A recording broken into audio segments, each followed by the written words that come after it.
nostalgic Movie review from nerdy married man. Hello. Welcome back to the show. Bum, bum, bum, bum, bum. Today we are looking at one of my bad picks, and this is Sucker Punch. Yes. It was made in 2011. It's PG-13. If you watched the original theatrical version, it's an hour and 50 minutes. The extended cut is rated R and 2 hours and 7 minutes. Yep. And both are good. I definitely think the extended version's a little bit better, and it goes a little bit more in depth on some of the things that were outside of, like, things that weren't fully explained very well. Absolutely. It does make the film make more sense, but... Yeah. What were the scores for this movie? The Rotten Tomatoes gave it a 22%, and the audience gave it a 47%. It's pretty bad. Yep, pretty bad. ratings. It's pretty bad. I mean, my rating is probably a little lower as well, but probably not, Okay. the Rotten Tomatoes score. Let's see. Synopsis of this movie. You want to go ahead? Yeah, sure. A young girl, institutionalized by her abusive stepfather, retreats to an alternative reality as a coping strategy and envisions a plan to help her escape. Fair enough. Yeah, a pretty accurate synopsis. I do love kind of the style of how the story is played out. Yeah. This movie is written and directed by Zack Snyder. It's actually one of Zack Snyder's first movies that's not an adaptation of like a comic book or anything like that. Yep. It's very still comic book stylized. Oh, yeah, definitely. Top cast of this movie with Emily Browning, Vanessa Hudgens, Abby Cornish, Jenna Malone, Carla Gugino, Jamie Jung, Oscar Isaac, John Hamm. Another movie and of John Scott Hamm. Glenn. Yeah, and then Scott Glenn is the wise man. Which you will recognize some of these people, obviously, especially Carla Gugino. She's in a ton of different things, especially in a lot of Mike Flanagan's movies and TV shows. Yeah. Oscar Isaac, I mean, he's more famous nowadays than he was then. When Sucker Punch came out, he had still been in things, but, a lot of people recognized him from, like, Robin Hood or something like that. Yeah. But nowadays, of course, you know him from Star Wars or Ex Machina. Or Moon Knight. Or Moon Knight. Yeah. Or even X-Men Apocalypse. He was Apocalypse. Yep. I always forget about that. But Well, under that makeup, it's hard to tell. one of the things that I thought was hilarious in this movie, Scott Glenn, the wise man, which he plays a wise man in a lot of things. He actually plays Styx in both Elektra and Daredevil. Yep. he does really good at this kind of type of role. I'm going to teach you. Yep, as a teacher, mentor. So I thought that was really hilarious. The casting is really fantastic for this movie. Mm-hmm. Honestly, if the cast wasn't the way it was, I don't think this movie would be anywhere near as good as it is. Oh, yeah. The cast definitely pulls this movie. Yes. Guess what are your first thoughts and score for you? So this movie is amazingly stylized, but it is so bizarre. And that's kind of my first impression, is this movie is just, at points, the scenarios are just odd. Yeah. But it is a fun movie to watch. I definitely like all the different stunts and I guess the action dance sequences. Yeah. Very fun, but it's a weird movie. All right. What do you give this as for your rating? I'd rate this closer to the audience score. I'd probably give it a few points above, like a 50. It is a middle of the road movie for me, basically. For me, this movie is basically not one movie. This movie is 3 separate movies mushed together. There is the movie grounded in reality, then there's the brothel side of the movie, then there's the fantasy side of the movie. Yeah. So for me, I give this movie 3 different ratings. Okay. I gave the realistic movie, what's really happening, a 68%. I gave the brothel side of the movie a 74%. And then I gave the fantasy worlds an 88%. Wow, okay. With a mean score average of 76. So I'm going with 76 as my score for this movie. It's a lot higher than a lot of people give it. This is one of my guilty pleasure movies. I know it's controversial to love this movie. I know probably people hate me or think I'm misogynistic or sexist for liking this movie, but it's just a fun movie. Oh, absolutely. It's so much fun. It's so weird and so bizarre. It's just a good movie to shut your brain off and just watch. Yeah. And the stylized parts of this are really awesome. And yes, there's heavy parts in this movie about sexual abuse and sexual assault, but I think the director was really trying to not say that it, like, all the things that he did in this movie were portraying something or trying to put a certain message in our head, and I don't think a lot of people caught that. They're just like, oh, here's a guy filming girls in skimpy clothes. And I'm like, that's kind of the point of this movie, though, is you're not getting it. Well, and there's a lot of that empowerment in the movie and kind of overcoming all of the obstacles in your way. Yeah. Like, for me, the main character has a better story arc than Captain Marvel does. Well, and that's one thing is who is the main character. We'll get more into spoilers, but the main character is portrayed as, her name's Baby Doll. Emily Browning. Emily Browning. Next week's movie, we are going to be doing my good pick movie, which is Behind the Mask, The Rise of Leslie Vernon. It's definitely a unique indie horror film. We'll get into like why it's so unique, but definitely you guys should watch that one and then listen along with us. That one's going to be a really, really fun one. Absolutely. Check it out, and we'll see you next week. Yes. So now we are moving on to spoilers.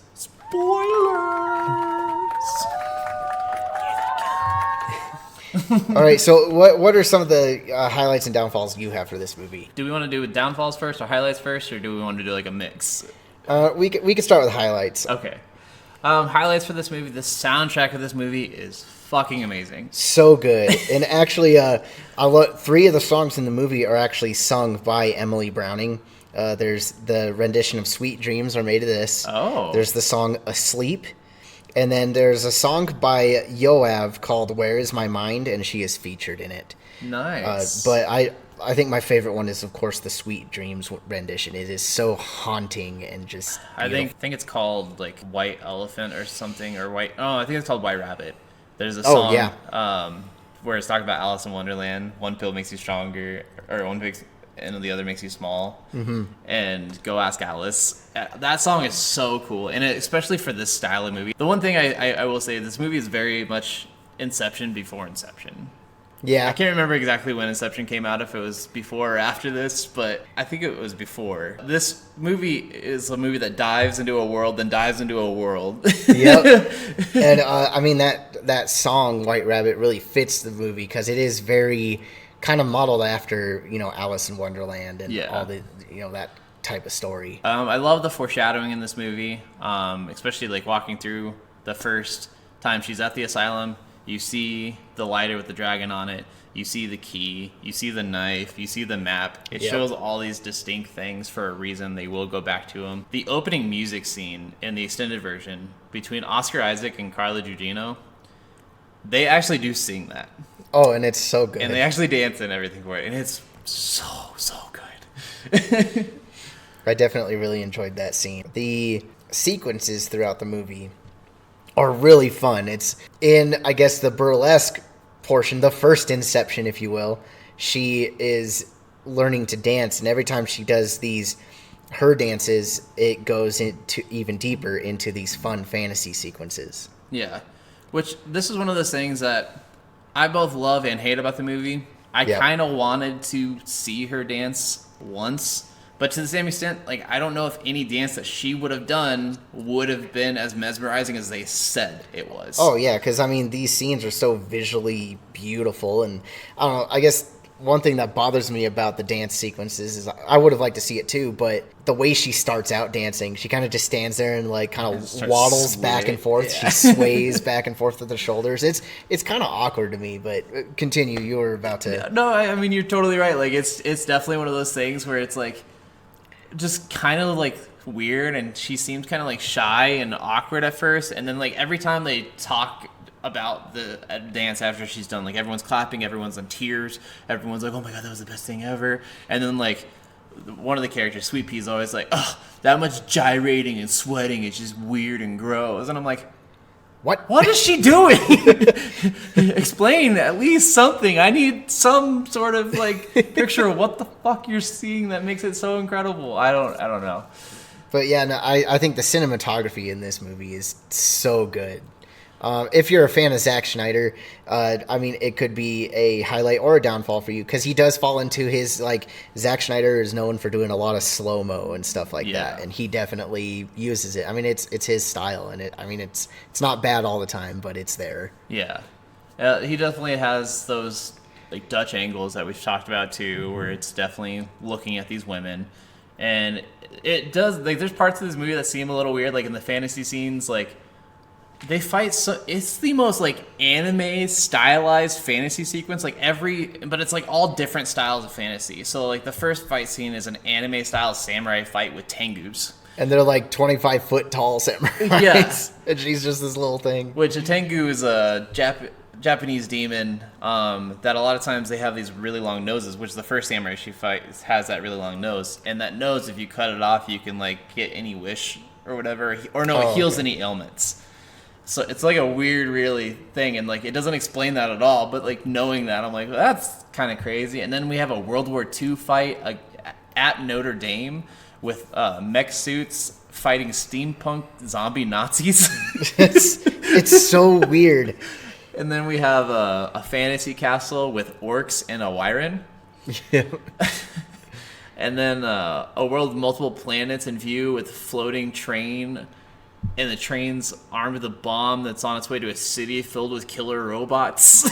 Like they're all like such like unique styles of fantasy, and like it's kind of crazy that they don't stick with one style. Well, and yeah, honestly, it feels like each of these 4 sequences are. It's almost like they were planned before the movie. Like Zack Snyder's like, okay, I got an idea for 4 different movies, right, and I got to figure out how to get them on screen. And instead of doing like fun YouTube shorts or something, he's like, I am going to build this story around these 4 sequences just so I could show them on the film. Yeah. One of the things that I absolutely love, especially in the extended edition, is the High Roller extended scene, because he's the doctor who does the lobotomy.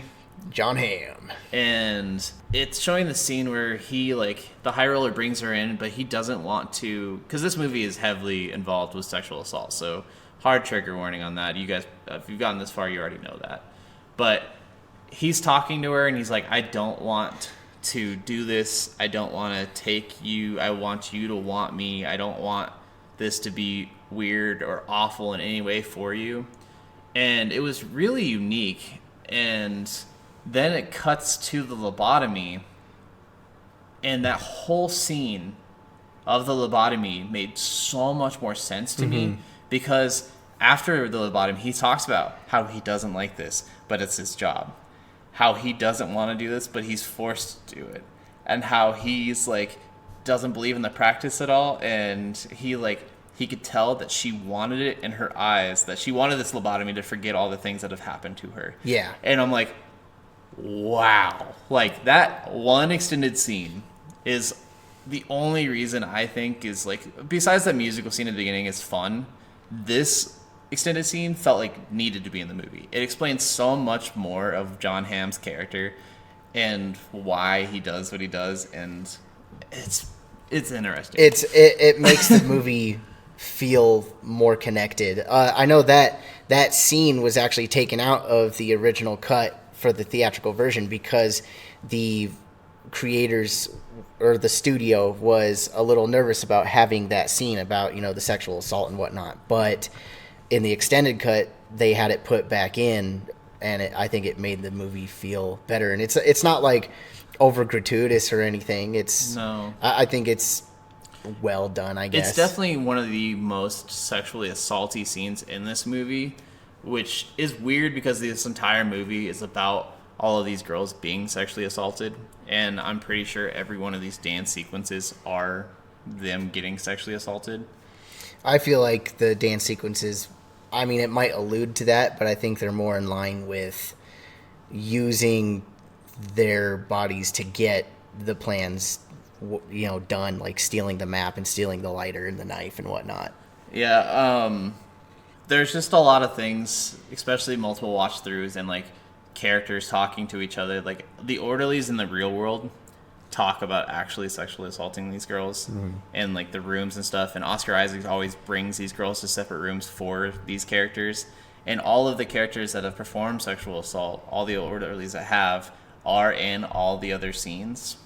They're kind of like the boss fights of the fantasy worlds are these orderlies. So it's really weird, really unique, really hard subject to do. And this is a interesting way to talk and deal with such a hard subject without ever showing it.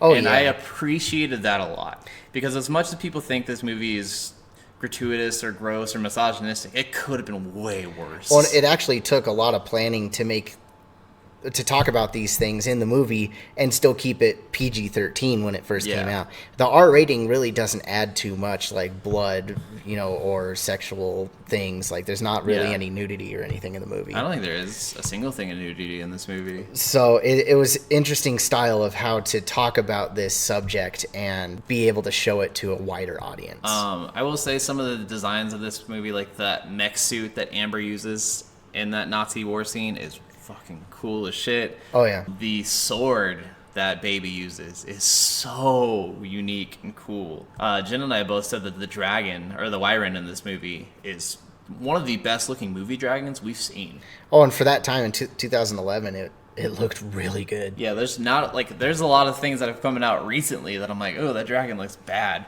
But like, this looked good. Like, the special effects in this movie are incredible.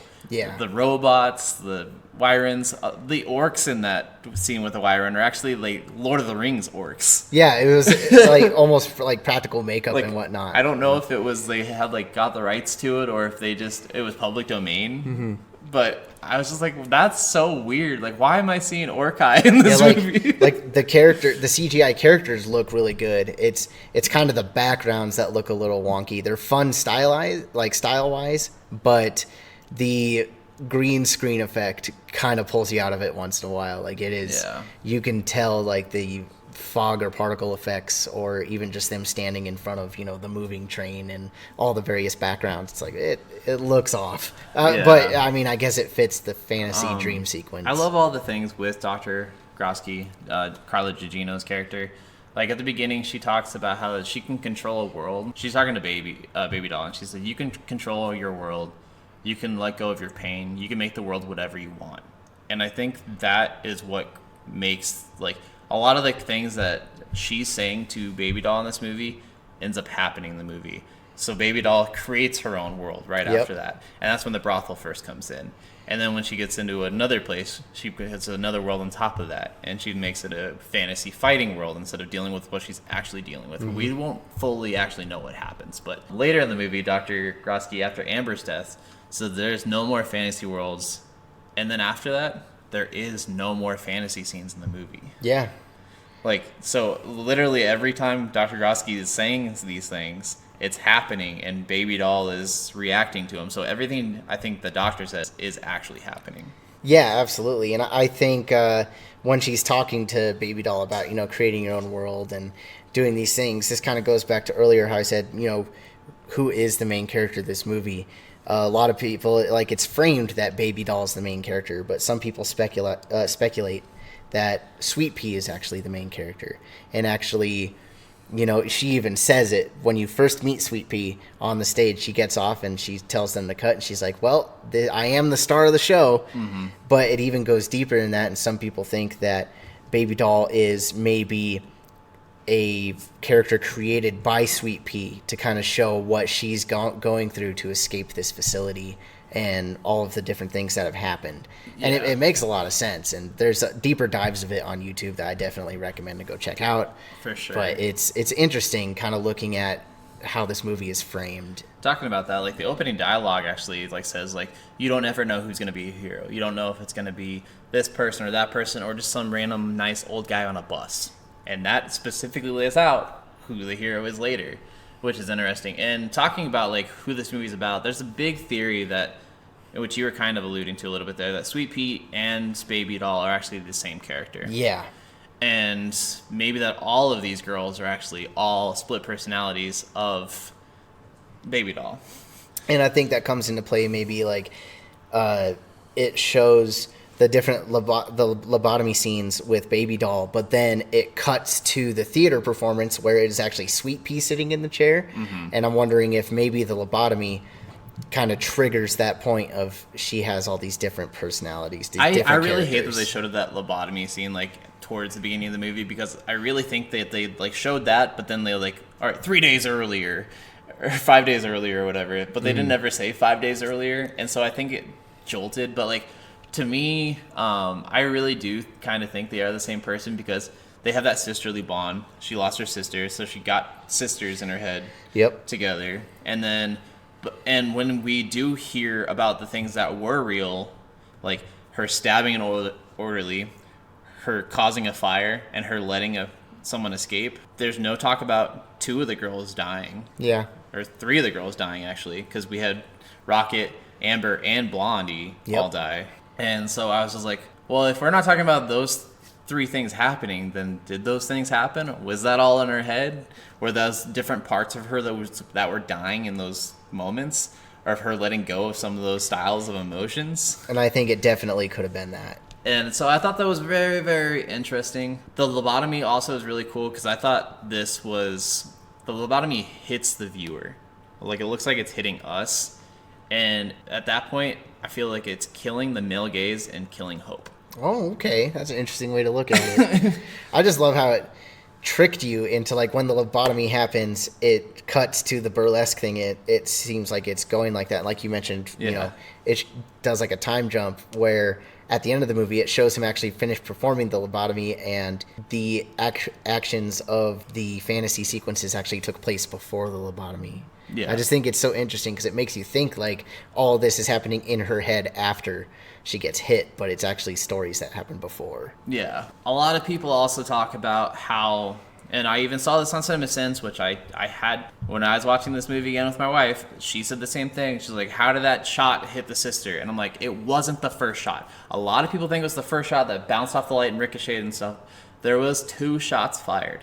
And it's the second shot. It actually pierces through him, and you see it hit a coat in the back of the closet. She was behind that coat. That makes sense. So it's something that I noticed, and I like rewound it and showed her, and she's like, oh, I think you're actually right. She's like, I didn't know how that hit. And I was like, it doesn't show the sister, but I guarantee you she was behind that coat, and that was the same height of where she was at, so it has to be that second shot. But a lot of people fault that first shot. Like, I think I couldn't ricochet like all crazy like and hit her. Like, do you have anything else for like highlights? I do like that he wanted to leave this movie up for interpretation. He wanted you to think about who this movie actually is about. He wanted you to gather your own things from it. Everyone's going to find their own things, people they think are their own, like, I can't speak right now. Everyone's drawing their own conclusions to this movie of who is the main character, what is going on, what's the main story of this. I think it leaves a lot of room for interpretation, and I think that's why this movie gets downgraded a lot. It gets shit on a lot, because a lot of people just, when you have a lot of room for interpretation, a lot of people are like, I need an explanation or this movie sucks. Like, it gets you thinking, and it's a good decision by Zach. Oscar Isaac in this movie, I just want to say he by far was one of the best actors in this movie. He's amazing in almost everything he's in. One of my highest loved actors. Like, he's grown so much for me, but he is amazing and terrifying at some parts of this movie. Well, he's actually, in my opinion, the highlight of acting in the movie, and actually I think one of the only highlights. Like, the other characters, they, I guess, do well for what they're given, but I find every single other character in this movie incredibly boring. Yeah. They don't have much character to. Like, I think Rocket also is pretty decent. Jenna Malone's character. That's the only other one that I like really enjoyed. But yeah, some of the other ones just kind of fall a little flat at times. Oscar Isaac, the entire movie is fantastic. Yeah, every scene he's in, he just kills it. I guess we should go into downfalls then. Yeah, I guess this is something very minor, but in the chase sequence in the trench during the World War II fight, it just got way too shaky cam for me. Sometimes it was kind of hard to just tell what was going on, but I'm like, it's way too much motion. Kind of dial it back a little. And then another minor thing before I get into a big thing is the wise man. I think he was great, but it was just so annoying, and I guess part of his character when after he's done talking, he always goes, "Oh, and one more thing," and then says some quip. And one more thing. Yeah, I'm like, can you not? It was bizarre. But my biggest issue with this movie are the fantasy scenarios themselves. Though they are awesome and stylistic, I enjoy them. I feel like they do not fit well, and they have no parallel to what is actually going on with the actions in the movie. So I feel like when the scene happens, is just it doesn't really fit. Yeah, like I said, the inception kind of building of this movie of a world inside of a world inside of a world, all inside of her head, with all of these characters might be made up, which I will say too, one of the things that makes no sense that a lot of people point out, which I think is a good reason why Sweet Pea and Baby Doll are the same person, is that Stick is the guy on the bus that helps her out. Yeah. And so for her, if this is a retelling of what had happened, she's using characters that she had met along the entire way to fill in for these characters in the movie that we're seeing. So we're seeing a retelling of Sweet Pea's story of escaping, not a story about Baby Doll. Like, it's super weird, but it's the only way that it makes sense, because how would Baby Doll know about Stick? Oh yeah, absolutely. Without at first it's like he's just a made up character to help drive things, but yeah, showing him at the end with Sweet Pea, it's like, oh, well, that makes more sense then. Yeah. That the other characters might be. Yeah, one of the other downfalls for me is, besides the man on the bus and the two policemen trying to find the person who broke out of the insane asylum, the two cops, male cops, every other male in this entire movie wants to sexually assault someone. Wow. It's like, it is so bad. Like, and a lot of people say like this character is like so against women and stuff like that, but honestly, he made every single male except for like 3 or 4 men in this entire movie the bad guys. Yeah. Like, hardcore made them the bad guys, which is why I don't fully believe the whole thing about him just being mean to these women and stuff like that. Like, I'm just like, but it really is true. I hated how protective Sweet Pea is throughout this movie. Like, I always hate that trope with characters and their siblings or daughters or whatever. It's like, oh, I just protecting you. Oh, I just gotta do this. Like, we have to be prostitutes to protect you. You don't want to escape here. You'll die. It's like, is this a better life for her? Like, why are you fighting this?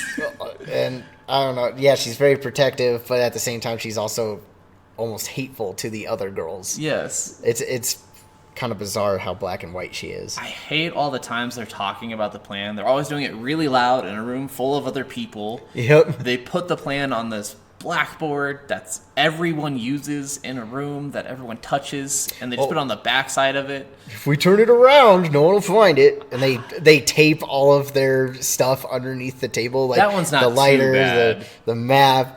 I don't know. They don't have a lot of places to probably hide stuff, especially since they are actually in an asylum. So Yeah. that one made a little bit more sense to me, but like, it's still just like really weird how much they do that stuff in front of everybody, and it also like really is hard to like separate yourself. Like, no one's hearing this. No one at all. And I hate that they cross things off the list before they get them. Oh yeah, it's like we're going to go get this right now. Aren't you a little preemptive there? No. But I guess to kind of be devil's advocate, you're saying they're talking really loud and whatnot, but since we talked earlier about maybe all of the characters being perceptions of Sweet Pea, Yeah. it's like, well, maybe it's in her head. She's talking to herself, making this plan. So Exactly. maybe her out loud speak is not actually happening. Yeah, see, this is where I like both love and hate this movie at times, because it is so much into interpretation. Like, if you believe this, then this can make sense, but if you don't believe this, then none of this makes sense. Exactly. And this is why I think it gets such a low rating a lot of the times. I really did feel like killing Amber was out of nowhere. Yeah. Like, that scene was weird. Like, I get them killing Blondie to some extent, but killing Amber too, I was like, why? Drama. We gotta get feels somewhere. I hate in all these movies when someone makes a plan and someone gets caught, there's always one person who caves and tells the bad guy the plan. That's just a bad trope. I hate the younger sibling dying in the third act thing that happens in a lot of movies. Like that surprise death my scene. Gosh, why is this in every movie? Oh, that's so funny.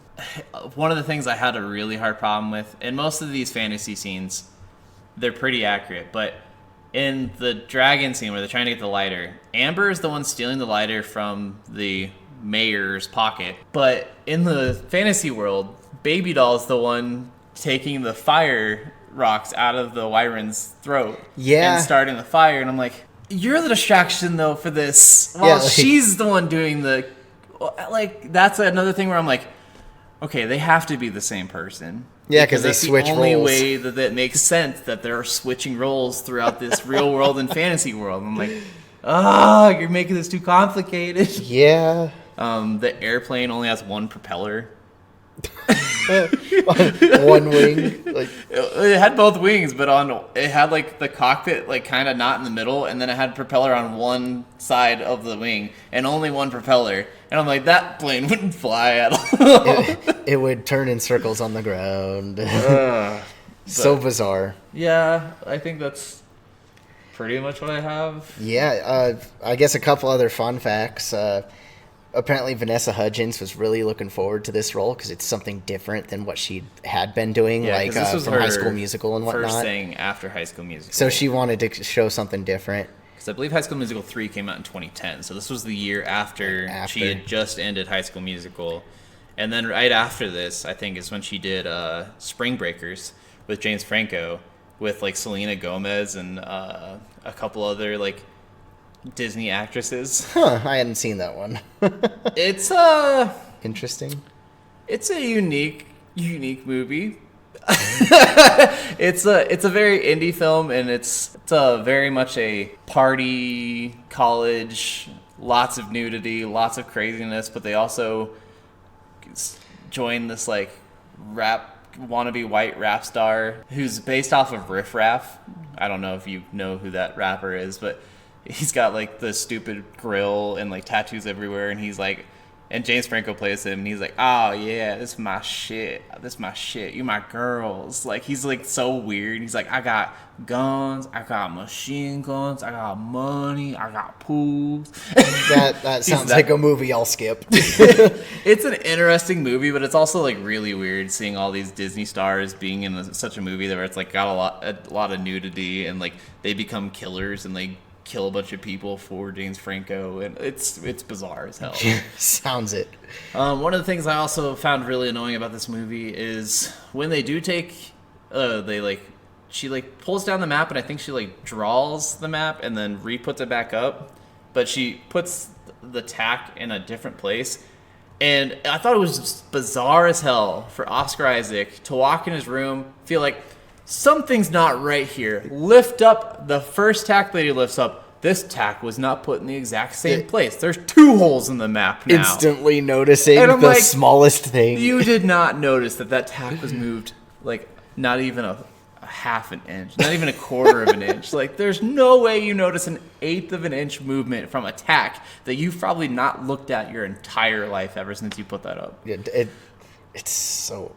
Like, there's so many of these things. When they do get the stones for the fire and they test the fire, they wake up the mother, and they're specifically told not to wake up the mother. And I'm like, why are you testing the fire? You know what it does. Yeah, it's like, just leave. You can avoid the whole dragon boss fight altogether. But apparently Emily Browning had an issue with her hair during the movie. They bleach blonde her hair for the movie, and apparently after filming it actually like damaged her hair, so she had to cut her hair and let it grow back its natural color. Oh wow. Because it's just so bad. I mean, it looks really good in the movie, but apparently it did some damage. One of the other things I have to have as a downfall for this movie, it's something that I said during the movie, and then I watched the Cinema Sins for this movie, and I laughed really hard that they also said this.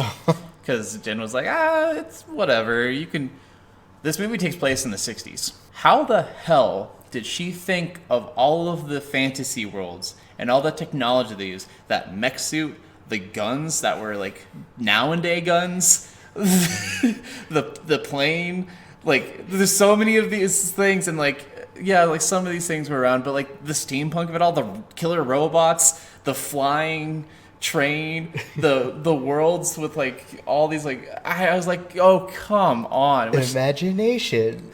Some people say that we don't know what she did in her real life, and so their explanation is she could have been some sort of artist who loved comic books, and maybe she was some sort of like comic book artist, and so she created these worlds in her head that she's drawn and stuff. But I'm like, you still didn't make a mech. Like, mech suits weren't a thing in comics until people were thinking about them in real life. It's bizarre. It was really weird, the advanced technology that she was using in her mind without ever having seen it. Yeah. And that kind of cut away from it. So I think if this movie was a little bit more grounded in their fantasy worlds, it would have fit a lot better. Yeah, I think so. Because the fantasy worlds just didn't do it for me. But I think more than a movie, this would be a perfect game. Take the sexual assault stuff out and just have the fantasy world kind of things, or even do a duality game where it's narrative based driven in the real world, but it's gameplay based in the fantasy worlds, and this would be cool as shit. it would make cool different levels to go through. Yeah. But yeah, that's all I have for the movie. I think that's pretty much all I have too. The one line from Oscar Isaac that is really weird. After Rocket's death, Oscar Isaac goes, "I'm your father, I'm your lover, and I'm your employer." And I was like, that right What? there was a line that I'm like, yes, he's been sexually assaulting these girls. It's Like, creepy. there's so many lines that you are like kind of throwaway lines that don't make sense, but then when you think about it in the eyes of were these people all like were these fantasy worlds all sexual assault, and you're like, yeah, they probably were, and like it took her getting the lobotomy and her being weird and her like causing all this chaos and her bringing the police involved and stuff to check out like who signed Carla Gugino's signature and who did this and who did that, for all these other orderlies to be like, I don't want to do this anymore. Yeah, it's too much at that point. Yeah. And so, yeah, I think that's pretty much all I have for the movie, too. This movie, like we said, I put this movie as high as I do, not because I think this is like a perfect movie by any ways. This is a guilty pleasure movie for sure. The action, the music in this movie is fantastic. I love the fantasy sequences. I think they're so stylized in so many ways. A lot of ways the same way as I liked Baby Driver.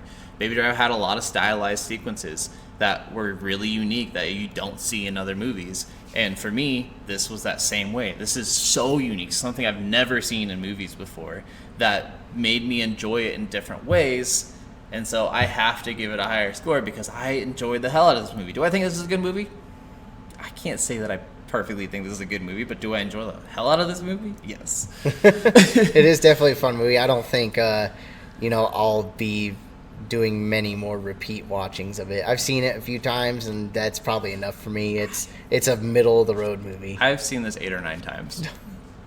I'm not going to deny One it. All right, guys. Well, like we said, next week we're doing Behind the Mask, The Rise of Leslie Vernon. So please watch that and listen along with us next episode.